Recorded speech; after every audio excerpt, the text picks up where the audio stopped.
Welcome to the Wisdom Path.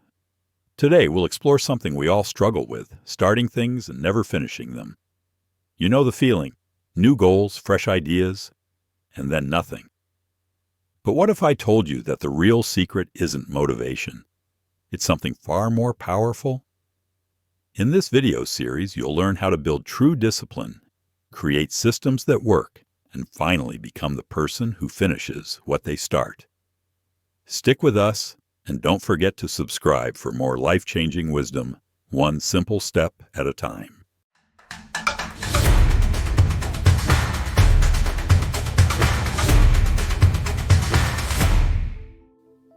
Section 1. Motivation is a liar. We've all waited for that magical spark to appear, the feeling of being inspired. But have you ever noticed how it disappears just as quickly? That's because motivation is like the weather, unpredictable, inconsistent, and always changing. Sometimes it's sunny and energizing. Other days, it's foggy and dull. I once had a client named Laura, a writer who had brilliant story ideas. Every New Year, she promised herself, "This time I'll finish my book." She bought new notebooks, colorful pens, even rearranged her desk. But after 2 weeks, nothing. The spark was gone. So what made the difference for her later on? Discipline. She stopped waiting for motivation. Instead, she created a rule. Write for 30 minutes every day at 6 a.m., no matter how she felt. Rain or shine, tired or not. That's when her book began to take shape. Lesson: routines beat inspiration. The first real secret is this: make it a routine, not a decision. When you rely on motivation, you're making a decision every time. Should I do this today or not? But when you rely on discipline and structure, it's automatic. As Tony Robbins said, it's not what we do once in a while that shapes our lives. It's what we do consistently. Try this: the 2-minute rule. If you're struggling to begin something, just commit to doing it for 2 minutes. Want to start exercising? Just put on your shoes and walk outside. Want to read more? Open a book and read 1 page. The hardest part is starting, but starting builds momentum. It's like lighting a match. Once it's lit, the fire grows.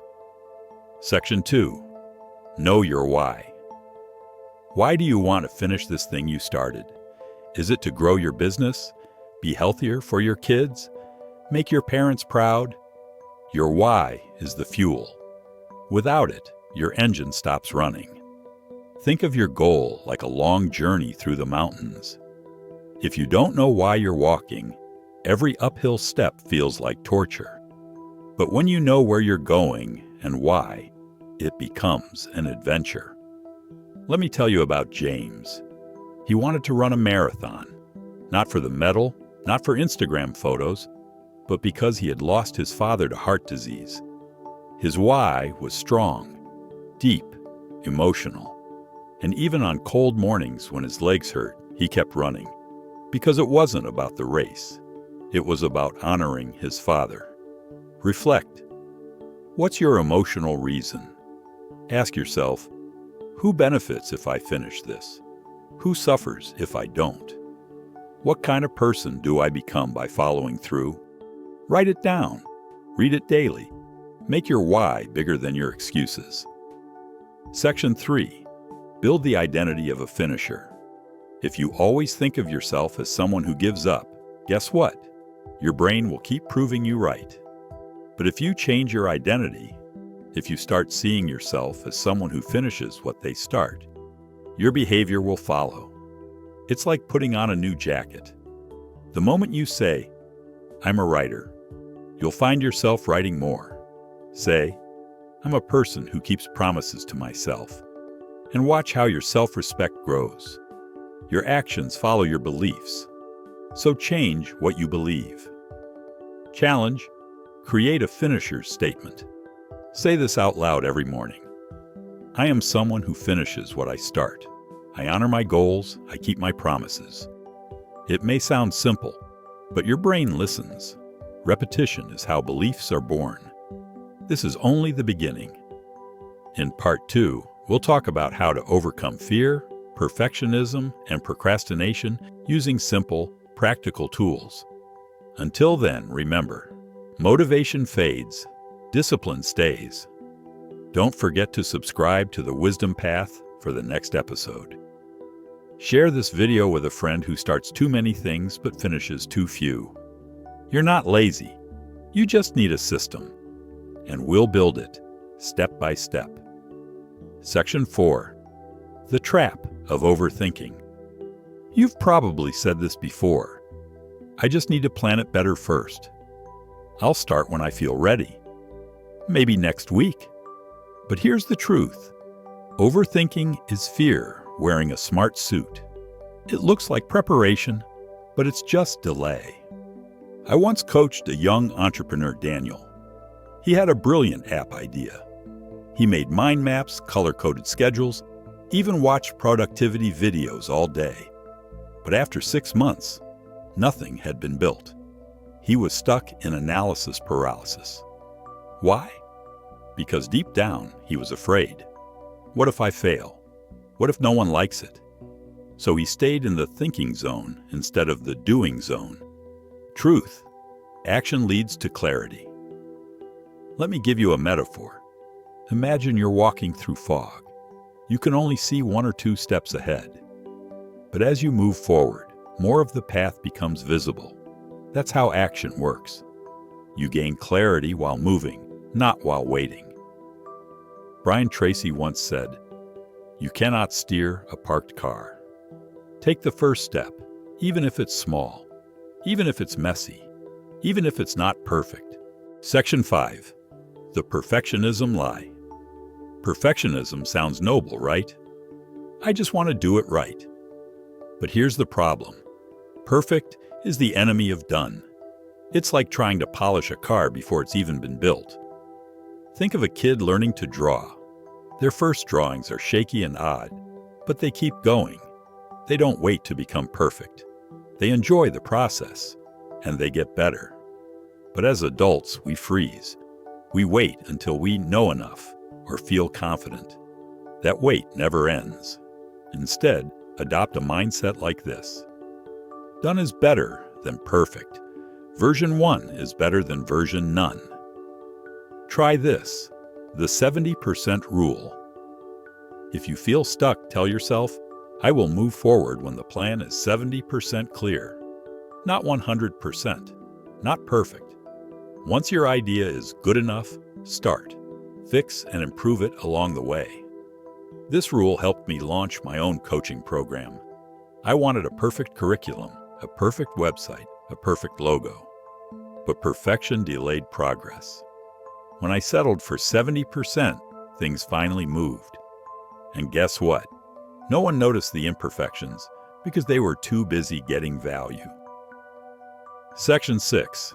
Procrastination equals hidden self-sabotage. Let's talk about the real reason we procrastinate. It's not just laziness. Often, it's fear in disguise.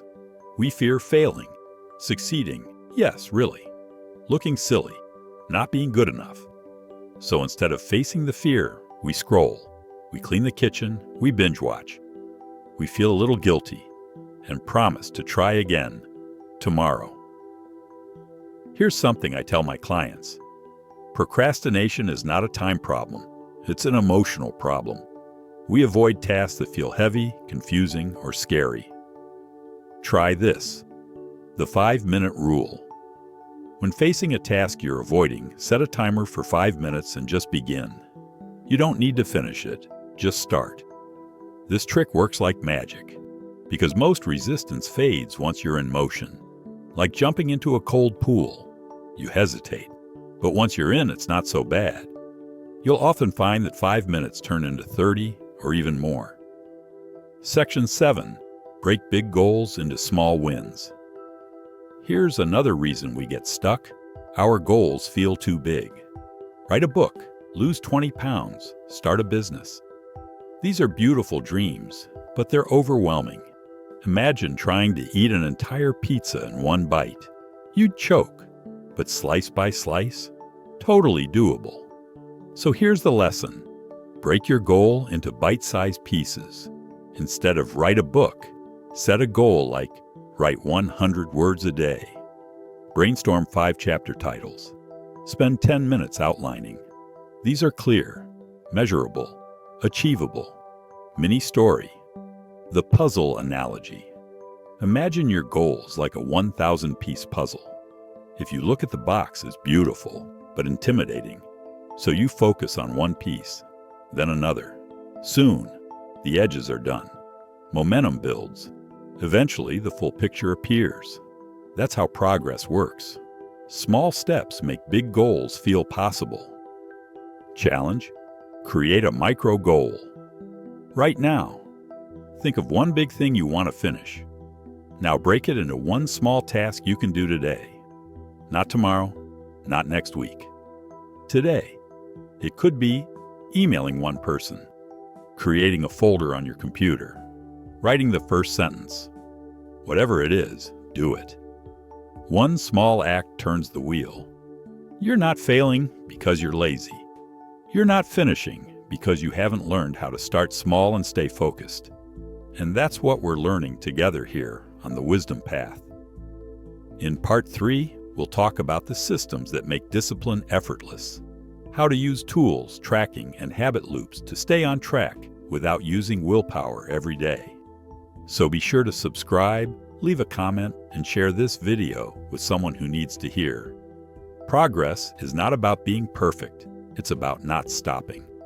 Section 8. Why Systems Beat. Willpower feels powerful. But the truth is, it runs out. Think of willpower like a battery. You start the day charged, but every decision drains it. Should I work or scroll? Should I cook or order in? Should I go to the gym or rest? By the end of the day, that battery is low. That's why we break our good intentions. Now think of systems like a solar panel. Once it's set up, it powers you automatically every single day. A simple system could be going to sleep with your gym clothes already laid out, blocking 1 hour for deep work at the same time every day, having a weekly review and reset habit every Sunday. When you create systems, success becomes the default. You remove the need to choose. You simply follow the plan. Example: morning success ritual. Let me share one of mine. Every morning I do 3 things before checking my phone: drink water, write down 3 priorities for the day, do 1 small task immediately. It's my launch pad. I don't need to think about it. It's a system. You can create your own morning or evening ritual to set the tone. Keep it simple, consistent, sustainable. Section 9. Track your progress. Visibly. You've probably heard, what gets measured gets managed. That's especially true with goals. Think of it this way. If you're driving but never check the gas or speed, how can you stay on track? Tracking builds momentum. It also gives you proof that you're not failing, even when it feels like you are. Use a checklist, a habit tracker, a journal, a whiteboard on your wall. Even a simple calendar where you mark an X every day you complete your goal can be powerful. Like Jerry Seinfeld said, don't break the chain. Make progress visible. It keeps your brain engaged and your motivation growing. Section 10. Use failure as fuel. You will slip up. You will have bad days. That's not failure, it's feedback. Imagine a GPS. When you take a wrong turn, it doesn't scream at you. It calmly says, recalculating. Be your own GPS. Learn from mistakes. Adjust. Try again. There's a story about Thomas Edison. After 1,000 failed attempts at inventing the light bulb, a reporter asked him how it felt to fail so many times. He replied, I didn't fail 1,000 times. The light bulb was an invention with 1,000 steps. That mindset is key. So when you miss a workout, break a habit, or forget a task, don't say, I failed. Say, I'm learning. I'm adjusting. I'm still going. Section 11.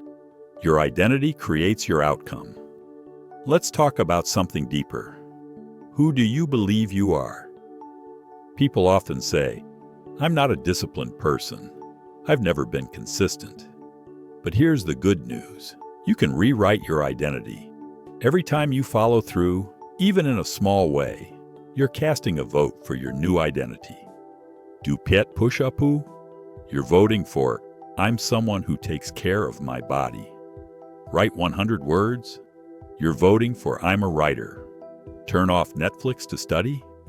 That's a vote for, "I respect my future." These small votes add up.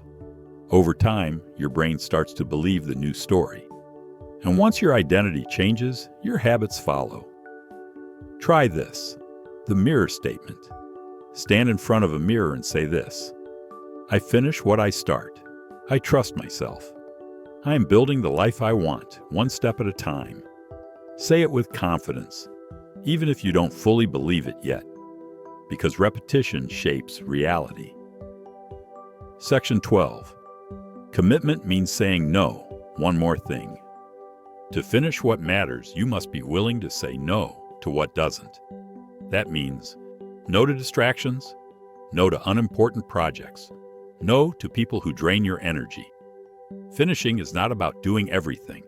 It's about doing what matters most. Denzel Washington once said, "Ease is a greater threat to progress than hardship. So choose progress, even when it's hard, even when it's slow, especially when no one's watching." Final challenge: the finisher's contract. Grab a notebook and write this out. The finisher's contract.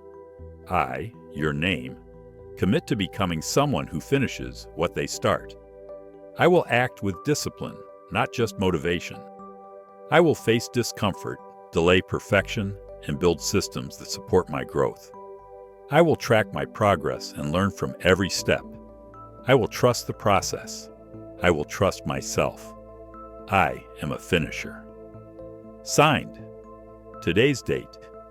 Put that contract somewhere you'll see it every day. And that's the end of this series on how to finish what you start, only on The Wisdom Path. Remember, you don't need more motivation. You need systems, identity, and belief. You already have everything you need to become the person you want to be. So keep walking, keep building, and most of all, keep finishing. Leave a comment and share your biggest takeaway. Like if this helped you, subscribe for more practical wisdom delivered with heart. Thank you for watching. You're not just learning here, you're transforming, step by step, breath by breath, choice by choice. The Wisdom Path is yours to walk. Let's walk it together.